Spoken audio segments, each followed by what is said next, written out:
আসসালামু আলাইকুম। আমার ফেসবুকের সকল ভাই ও বোনেরা কেমন আছেন? জীবন নিয়ে কিছু কথা।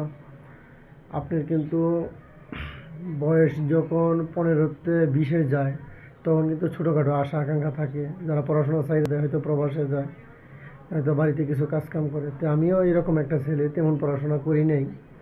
তো জীবনে আসলে তেমন কিছু করিয়া প্রতিষ্ঠিত হইতে পারি নাই। প্রবাসে ছিলাম, ভালো ছিলাম। প্রবাসতে আইসা কিন্তু দেশে তেমন কোনো কাজ করতে পারি নাই, যেইটাই করছি লস খাইছি। জানি না সামনের দিনগুলোকে এইরকম হয়। তো আপনারা যেটাই করেন নিজে সঞ্চয় করবেন এবং দেখবেন যে আপনার বয়সটা কীরকম মানে বাড়তাছে। কিন্তু আপনার শরীরের শক্তি, মাথার বুদ্ধি, এই সব কিছু কিন্তু ক্ষমতা দিনের দিন কমতাছে। তো সঞ্চয় করার ব্যবস্থা করবেন। আমি কিন্তু আজকে আর ডিউটিতে আগে চলে আসছি। তো ভাইবে আমার কিন্তু এখন মনটা অনেক কষ্ট লাগতেছে। আসলে জীবনে মনে হয় প্রতিষ্ঠিত আর হইতে পারবো না, তবুও আমি চাই আমার ফেসবুকে যারা আছেন অল্প বয়সের বা প্রতিষ্ঠিত হতে চান, তারা জীবনে পরিশ্রম করবেন এবং সঞ্চয় রাখবেন।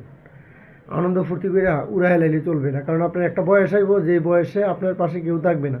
টাকা যদি থাকে তাহলে আপনার কাছে মানুষ থাকবে, টাকা নাই কেউ থাকবে না। ছেলে মেয়েও বর্তমানে কিন্তু তেমন ভালোবাসে না।